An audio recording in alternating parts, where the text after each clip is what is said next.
It's pretty impressive to see how you've been able to dissect all these concepts and then to implement them in a flight simulator is obviously a whole different story. So how did that process go? And, you know, were there moments where you thought, oh, wow, I really don't want to do this today and I don't feel like... Primary motivation here is...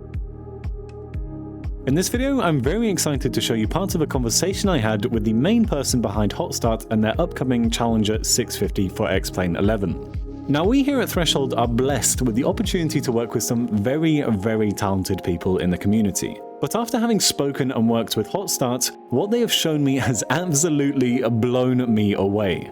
It's very difficult to overstate the complexity and depth of what they're developing for us, and I'll be purchasing this aircraft for myself when it comes out just because what I think they're doing is incredible. Hotstart have not paid me or told me to say anything in this video. This is just genuinely how I feel about what they're doing, and I'm hoping I can share some of my excitement with you. Huge thanks to Toto from Hotstart for taking the time out of his day to sit down with me, and I hope you enjoy the rest of the video. You were talking yesterday, or we were talking together, about how it's kind of got this funky look to it, the Challenger, where it's a pretty fat airplane, let's say. And, yes. The engines also have got a pretty large diameter compared to, let's say, the fuselage. Yeah. And so there was a distinct reason for this, and it's exactly one of the reasons why you were telling me that this aircraft is still pretty prominent today, if I'm correct. It is very prominent. There's a lot of them that have been made. For an aircraft that is classed in the large business jet market, the Challenger has sold remarkably well. Over 1,000 of them have been made. If we look inside of the Challenger, it is a very wide aircraft, capable of a lot of different cabin layouts, and that really has given it the longevity to essentially survive in the market. How wide did you say the fuselage was again? 7 feet 11 inches. Back in the days, in the 70s, there weren't too many purpose-built business jets with full stand-up cabins. You were either looking at extremely large aircraft or then sort of the Citation stuff, which was very much not a full stand-up cabin. And most other private jets these days, do they also share this, let's say, ridiculously, well, I won't say ridiculous, but large at the very least cabin? Gulfstream G650s, the Bombardier Globals, those are aircraft even yet a larger capacity. So they're about almost double the size, double the weight of the Challenger, and they also have a lot more range, but they are very expensive to purchase and very expensive to operate compared to the Challenger, which was built as a sort of a jack of all trades. It can go far and it can go short. It has a lot of cabin volume, but it's not such a big aircraft that you overpay on the fuel and you overpay on maintenance.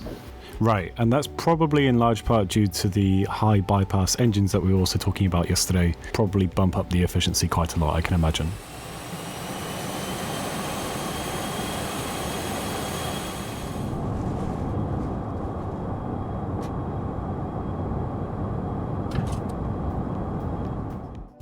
Originally, the airframe actually came with different engines. In the 70s, they decided to use light coaming, geared turbofans. Canadair, when they upgraded the Challenger from the 600 to the 601, went to GE, and General Electric was just off their sort of victory spree of designing a completely new engine and sort of in this class that they needed. For the U.S. military. It's the engine that is on the A-10 Warthog or the A-10 Thunderbolt. Yeah, this really surprised me when you talked to me about this yesterday, because that was not something that I saw coming, that this is the same engine that was used on the Warthog. That's pretty incredible. The one on the Challenger to this day, essentially since the 80s, 86 or thereabouts is when the engine came out, they're still very much unchanged. So it's a conventionally controlled engine, no FADEC. The entire fuel control unit is hydromechanical. There is a mechanical linkage going straight from the throttle levers all the way back to the engine. It's a simple cable. So the fact that the engine doesn't have FADEC. So in my mind, FADEC is essentially when the pilot gives an input on the throttles, there's a computer that makes some decisions based on what it knows about the engine performance at that time to eventually, let's say, introduce some more fuel to get it speeding up if the pilot would be requesting more thrust, for example. You're saying that that mechanism is not electronic, but it's hydromechanical, right?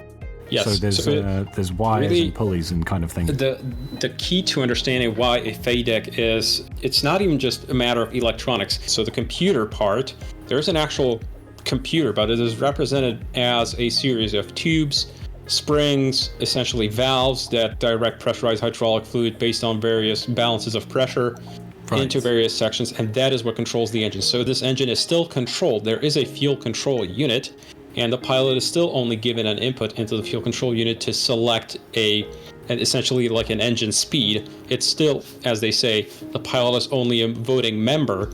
Yeah. But the logic that controls the engine is hydromechanical. It is not a digital computer. Yeah, so this is something that I actually really found quite interesting when we talked about it for the first time, where I started to realize that an engine in itself is such a complex thing that has its kind of own behavior and character. And you explained to me also, for example, situations when you slam the throttles up on takeoff, that starts a chain reaction of a lot of decision making, which in this case you're explaining happens hydromechanically. And this is also something that you've modeled entirely true to life, which is, I think, the coolest thing about all of this as well. First of all, engines are pretty damn complex in the real world, but you've actually been able to recreate all of that complexity as you're showing me right now. And so let's talk a little bit more about you implementing this, because I can imagine you must have, let's say, an inherent fascination for how these things work. And well, also your ability to understand them is incredible. Like, just talking with you, it's pretty impressive to see how you've been able to dissect all these concepts.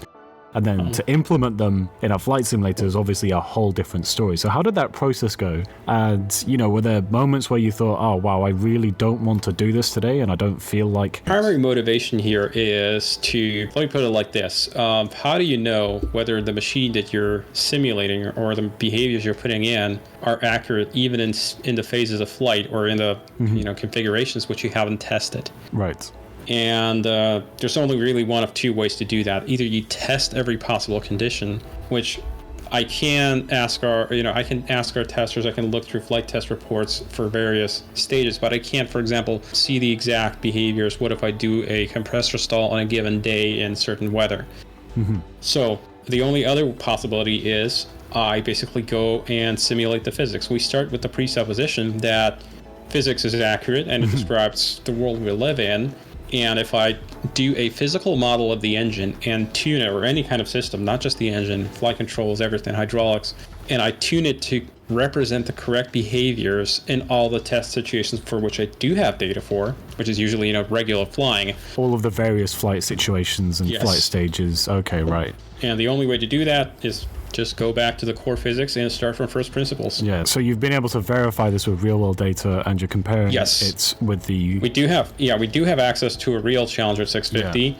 And so basically I just ask the guys to, like, hey, you know, when you're flying, take photos of the engine instrumentation and all kinds of possible, and record flight conditions, like what was your altitude, what was your temperature, pressures, that kind of stuff. Right. Yeah, so I really want to emphasize here how much of a difference there is between what you're doing and what, let's say, you could be doing in a different situation in terms of modeling an aircraft, where you say, for this situation, you're going to have this output, right? So, okay, if the wind speed is this and the air pressure is this, then my aircraft will fly like this.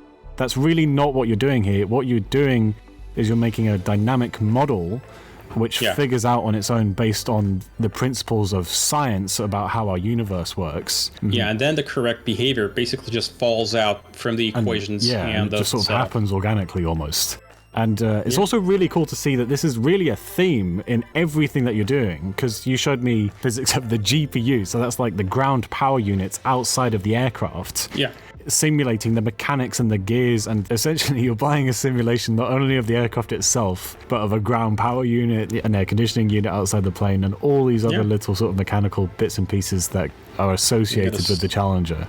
And each one of them has got their own physics model and an own, let's say, small representation of how their little world works. Yes.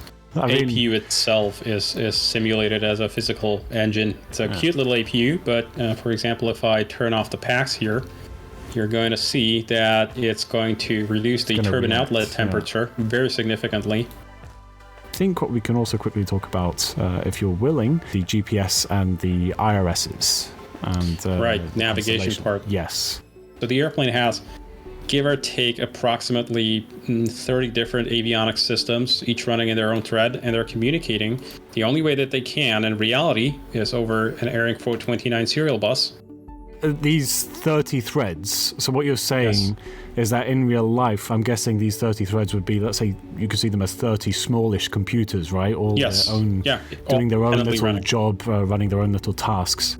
And Yes. you're simulating each of these 30 computers, let's say, by themselves. Yes, running in real time. Running in real time as well, yeah, obviously. That's incredible. Yeah. The awesome thing about this is that you're making all of this accessible, right? Because all you have to do is click around in a couple of the menus, and you can see exactly what's going on in the background live as you mess around with the flight simulator in real time. You can see what the systems are doing, how they're communicating with each other. You can even see the protocols that you're using to exchange information. It'd be very satisfying at the end of all of this to be able to now look at something that you've created and see it really react in real time. Yes, you do get used to it. You do enjoy, I guess, knowing that there's no trickery, there's no sleight of hand going on. Right. It's all actually doing the thing just like the real aircraft has to do. If you're interested in the Challenger 650, check out the links down below. Thank you very much for watching, and I'll see you again next time.